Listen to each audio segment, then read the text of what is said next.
Hello everyone. এই ভিডিওতে আমি একটু খুঁটিনাটি বিষয় দেখানোর চেষ্টা করব। আর হচ্ছে জব ডেসক্রিপশন দেখে কিভাবে আপনি ডিসাইড করবেন যে এই জবটাতে এপ্লাই করবেন কিনা, সেই বিষয়টাও আমি এই ভিডিওতে একটু দেখানোর চেষ্টা করব। তো চলুন স্ক্রিনে যাই। আমরা এখন আছি লিঙ্কডইনের জব পেজে। এখানে দেখতে পাচ্ছেন আমি ফ্রন্ট এন্ড ডেভেলপার, আমার কিওয়ার্ড আর লোকেশন হচ্ছে ওয়ার্ল্ড ওয়াইড দেয়া, আর ফিল্টারের মধ্যে আমি জাস্ট রিমোটটা অন করে রাখছি। আমি হাইব্রিডও দেই নাই, জাস্ট রিমোট। তো এখানে দেখতে পাচ্ছেন যে 2000+ রেজাল্ট। তো এখানে দেখতে পাচ্ছেন এই জব পোস্টে কোনো পার্সনের আইডি দেয়া নাই। আমরা আগের ভিডিওতে দেখেছিলাম যে একটা পার্সনের আইডি ছিল এবং ওই পার্সনের আইডিতে আমরা মেসেজ এবং কানেকশন রিকোয়েস্ট পাঠাতে চেষ্টা করেছিলাম, কিন্তু এইটাতে যেহেতু নাই, এটাতে কিন্তু আর কিছু করার নাই। এখানে আপনার এই অ্যাপ্লাই বাটন আছে, এখানে ইজি অ্যাপ্লাইও নাই। তো এই অ্যাপ্লাই বাটনে ক্লিক করলে একটা ওয়েবসাইটে নিয়ে যাবে, সেই ওয়েবসাইটে অ্যাপ্লাই করা লাগবে। এটা আমরা সবাই কম বেশি জানি, কিন্তু তারপরেও এইখানে একটা বোঝার বিষয় আছে। সেটা হচ্ছে এখানে দেখেন লেখা ইউনাইটেড কিংডম লোকেশন। এইখানে যদি আমি জব ডেসক্রিপশনে আসি তাহলেও দেখাচ্ছে যে remote front end developer react United kingdom remote. আমার মনে হচ্ছে যে এইটা ইউনাইটেড কিংডমের বাইরে যারা থাকে তাদের জন্য না, যারা ইউনাইটেড কিংডমে থাকে তাদের জন্য এই জবটা অ্যাপ্লিকেবল, কিন্তু রিমোটলি করা লাগবে। তো আমি হলে এই জবে অ্যাপ্লাই করতামই না। আচ্ছা, এখন দেখি পরের জবটা। এই জবটা দেখি।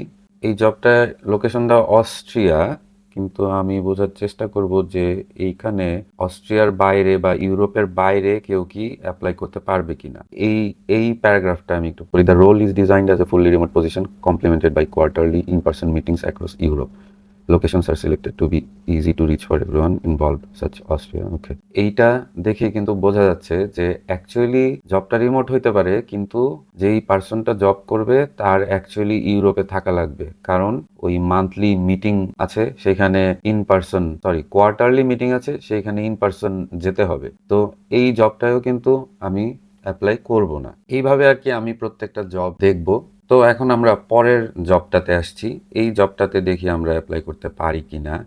এখানে লোকেশন দেখাচ্ছে টোকিও জাপান, কিন্তু অ্যাবাউট দ্য জবে এখানে দেখতে পাচ্ছি যে location fully remote, work from abroad. Okay, so এইটা দেখে বোঝাই যাচ্ছে যে এইটাতে আমরা অ্যাপ্লাই করতে পারবো। আর এইটাতে একটা পার্সনের আইডিও দেখা যাচ্ছে। তো আমরা অবশ্যই অ্যাপ্লাই করব।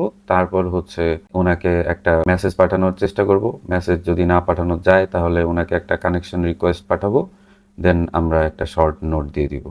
সে যদি কানেকশন রিকোয়েস্ট অ্যাকসেপ্ট করে তাহলে তাকে আমরা পরে মেসেজ করব যে এই জবটা সম্বন্ধে আরো জানার জন্য আর পার্সোনালি সিভিটা শেয়ার করার জন্য। উদ্দেশ্য হচ্ছে তাকে বোঝানো যে আমি অনেক সিরিয়াস। এই ভিডিওতে লাস্ট আর একটা জিনিস দেখাইতে চাই আমি। ফর এক্সাম্পল, এই জবটাতে আমি আসছি। এই জবের যে কোম্পানিটা, এই কোম্পানির নাম হচ্ছে এইটা। আমি এখন এই কোম্পানির প্রোফাইলে ঢুকবো। এই প্রোফাইলটা দেখেন লোড হলো। তো প্রোফাইল লোড হওয়ার পরে এইখানে উপরে দেখাচ্ছে 11 to 15 এমপ্লয়িজ। এখন আমি এইটাতে যদি ক্লিক করি তাহলে দেখেন এই কোম্পানিতে ওই যত মানুষ জব করে সবার একটা লিস্ট এসে গেল। তো আমরা কিন্তু এদেরকেও কানেকশন রিকোয়েস্ট পাঠাইতে পারি। তো আমার কথা হচ্ছে, আপনি যদি কানেকশন রিকোয়েস্ট ওনাকে পাঠান, যত জন এমপ্লয়ি আছে সবাইকে যদি পাঠান, তারপর যদি তারা কানেকশন রিকোয়েস্ট অ্যাকসেপ্ট করে, তারপর আপনি যদি আপনার জব পজিশনটা নিয়ে কথা বলেন, আপনি আপনার আগ্রহটা প্রকাশ করেন, তাহলে আপনার হারানোর তো কিছু নাই, তাই না? সে যদি রাগ হয় তাহলে হু কেয়ার্স। আর সে যদি তার বসকে আপনার এই মেসেজটা দেয়, অথবা তার কাছেই যদি কোনো ম্যানেজেরিয়াল পাওয়ার থাকে, তাহলে তো আপনার জন্য সবই ভালো, তাই না? তো আমি বলবো, আপনার এই যে কানেকশন রিকোয়েস্ট পাঠানো, তারপর এই কথা বলা ওদের সাথে, এতে তো আপনার কিছু আসা যাচ্ছে না, আপনার কোনো প্রবলেম হচ্ছে না। বরঞ্চ আপনি কিন্তু আরও স্ট্যান্ড আউট হইতে পারতেছেন, আর আপনার সিভিটা তাদের চোখে পড়ার পসিবিলিটি আরও বাড়তেছে। দ্যাট মিনস আপনার ইন্টারভিউয়ে যাওয়ার কিন্তু চান্স বাড়তেছে, ওভারঅল জব পাওয়ার চান্স বাড়তেছে।